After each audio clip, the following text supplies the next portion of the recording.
الحمد لله رب العالمين والعاقبة للمتقين والصلاة والسلام على سيد المرسلين وعلى آله وأصحابه أجمعين.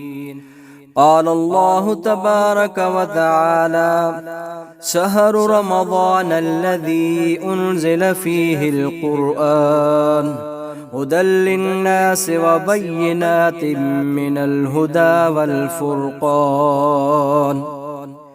وقال: يا أيها الذين آمنوا كتب عليكم الصيام كما كتب على الذين من قبلكم لعلكم تتقون.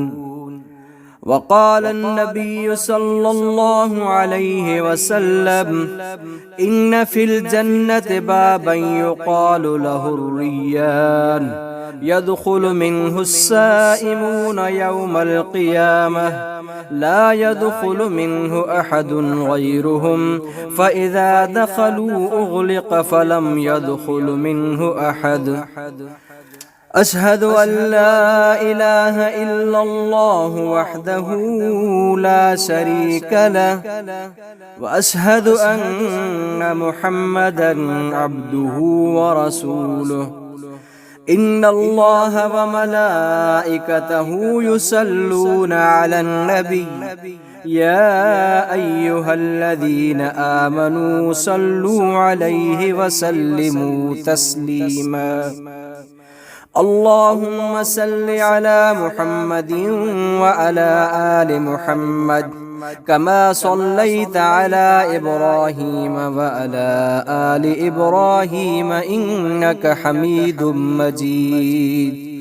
اللهم بارك على محمد وعلى آل محمد كما باركت على إبراهيم وعلى آل إبراهيم إنك حميد مجيد.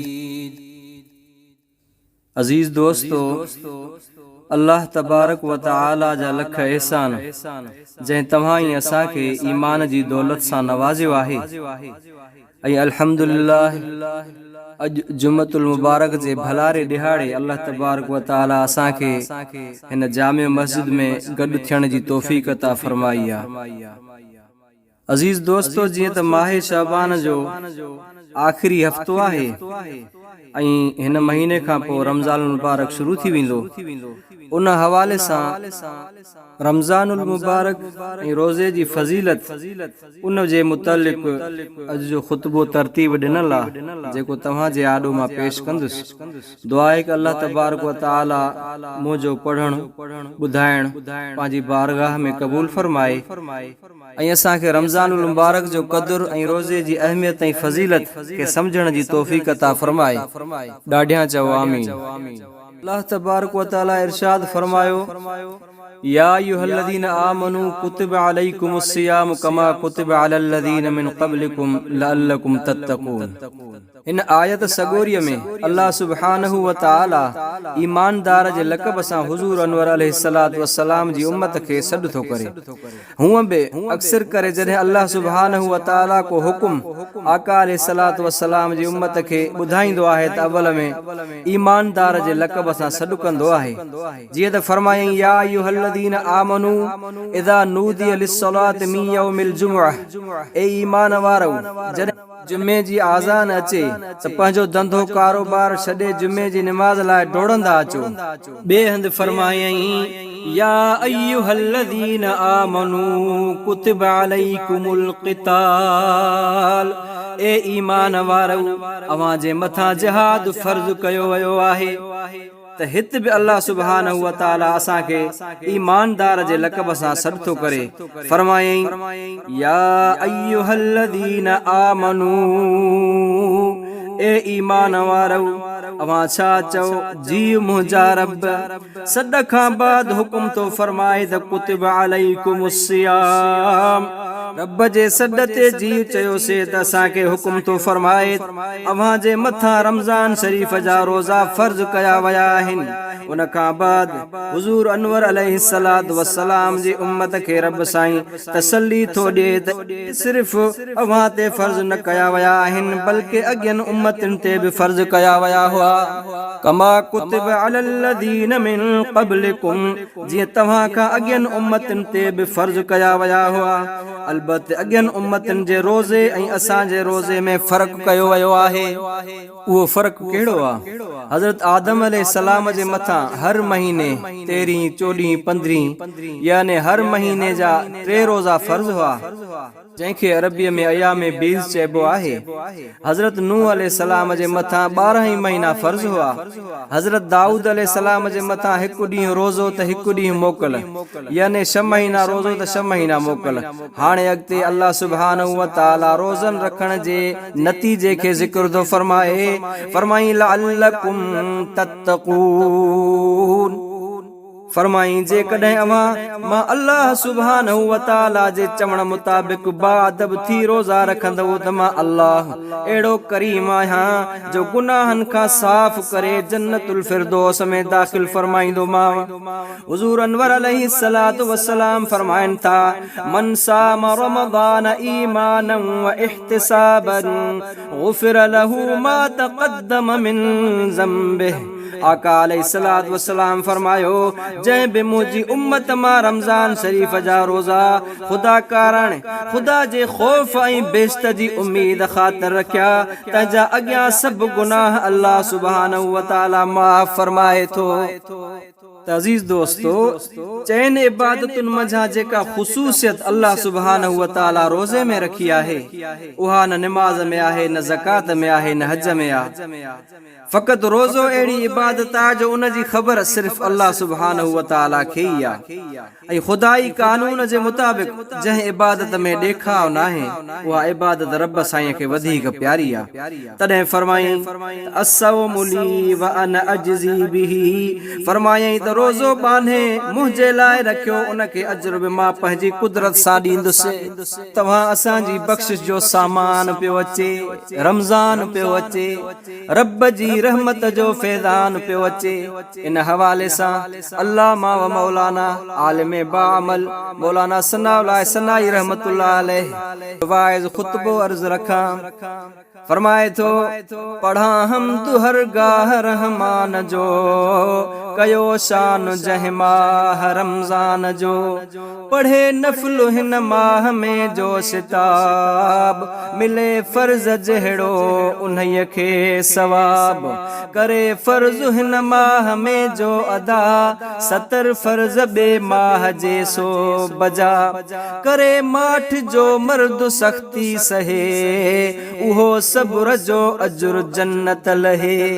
इन्हीअ माह में फ़र्ज़ रोज़ा थिया, रखी जे वया ॼण खटी से वया। हटाए थो रोज़ो इलाही अज़ाब, ख़ुदा जे करे निज़द वेझो शिताब। विञाए थो रोज़ो गंदे ज़ोर खे, खपाए थो शैतान जे शोर खे। अन अबी हुरैरत रज़ियल्लाहु अन्हु क़ाल क़ाल रसूलुल्लाह सल्लल्लाहु अलैहि वसल्लम, लिकुल्लि शैइन ज़कातुन व ज़कातुल जसदिस सौम। हज़रत अबी हुरैरा रज़ियल्लाहु ताला अन्हु खां रवायत आहे त हुज़ूर अनवर अलैहिस्सलातु वस्सलाम फरमायो, हर हिक शइ लाइ ज़कात आहे ऐं जिस्म जी ज़कात रोज़ो आहे। चओ सुभान अल्लाह। यानी जहिड़ी तरह ज़कात सां माल पाक थींदो आहे, अहिड़ी तरह इंसान जो जिस्म रोज़े सां पाक थींदो आहे। मगर मर्द रोज़ो था जेके रखनि, असुर जो ऐं सांझीअ जो खाइनि पीअनि, उन्हीअ ताम जी कुल पुछा माफ़ आहे। ख़ुदा पाक जे घर में इंसाफ़ आहे। मुसलमान पेटी थियण केतिरो, ख़ुदा खां परे थी जीअण केतिरो। भरियल पेट में थी पलीती ठहे, त ख़ाली अंदर नूर हिकमत रहे। عن سلمان قال خطبنا رسول الله صلى الله عليه وسلم في آخر يوم من شعبان فقال يا أيها الناس قد أضلكم شهر عظيم مبارك شهر فيه ليلة خير من 1000 شهر شهر جعل الله صيامه فريضة وقيام ليله تطوعا من تقرب فيه بخصلة كان كمن أدى 70 فريضة فيما سراه وهو شهر الصبر والصبر ثوابه الجنة وشهر المواساة وشهر يزاد في رزق المؤمن فيه من فطر فيه صائما كان مغفرة لذنوبه وإتق رقبته من النار وكان له مثل أجره من غير أن ينقص من أجره شيء قالوا يا رسول الله ليس كلنا يجد ما يفطر الصائم فقال رسول الله صلى الله عليه وسلم يعطي الله هذا الثواب من فطر صائما على تمرة أو شربة ماء أو مزقة لبن وهو شهر أوله رحمة وأوسطه مغفرة وآخره إتق من النار حضرت سلمان فارسی رضی اللہ تعالیٰ عنہ کا روایت تا نبی کریم صلی اللہ علیہ وسلم جن ماہ شعبان جے آخری تاریخن میں اساں اگیاں ایک واعظ فرمایو تا اے انسانو تواں وٹ ایک مہینو اچی رہیو آہے جیکو تمام عظیم ۽ تمام برکتن وارو مہینو آ ان میں ایک رات شب قدر آہے جیکا 1000 مہینن کھان ودیک بھلی آہے چو سبحان اللہ اللہ پاک ان مہینے جے روزن کے فرض کیو آہے ۽ ان جے راتن میں قیام تراویحن کے وڈے ثواب حاصل کرن واری شے بنایو آہے تو مجھا عزیز دوستو رمضان شریف جے مہینے میں ڈیہ جو روزے میں ہوجو رات جو قیام تراویحن جو اہتمام کیو تراویحوں پوریوں 20 رکعتوں ادا کیو مطلب تے گھنیوں نے کیوں کیو گھنا سٹھا عمل کیو جیکو شخص ہن مہینے میں کہیں غیر فرض نیکی یعنی نفل یا سنت ذریعے اللہ جو قرب ۽ رضا حاصل کرن چاہیندو ان کے بے زمانے جے فرض ادا کرن جیترو ثواب ملندو یعنی ان مہینے میں فرض ادا کرن جو ثواب بین مہینن جے 70 فرضن جیترو ملندو اگتے فرمائیں یہ مہینو صبر جو مہینو آہے ای صبر جو بدلو جنت آہے یہ مہینو مانن سا ہمدردی ای غم خواری ادا کرن جو آہے ان مہینے میں مومن بندن جو رزق ودھایو ویندو آ جہیں ان مہینے میں کہیں روزے دار رکھے روزو کھول رایو تا اوہو ان لائے گناہن جے معاف تھیण ۽ دوزخ جی باہ کھان بچن جو سبب بنبو ۽ ان کي ان روزے دار جيترو ثواب عطا کيو ويندو مگر ان روزے دار جے ثواب ما کچھ بھی نہ گھٹايو ويندو صحابين سگورن عرض کيو ته یا رسول اللہ صلی اللہ علیہ وسلم اسا ما ہر ہک میں ایتری پہنچ کانھے جو ہو روزے دار کي روزو کھول رائے پاڻ فرمايو اللہ پاک ان شخص کي بھی عطا کندو جيڪو صرف کھجور یعنی قتل جے دانے یا پانی جو ڈھک کھیر جی لسی جے ڈھک سا روزو کھول رائندو ته ان کي اللہ تبارک و تعالی ثواب عطا کندو مانا ته ہرو بھرو پیٹ بھرے کھارائن مقصود کونے کو فرمایئیں ہی اوہو مہینو آہے جے جو پہریوں حصو رحمت آہے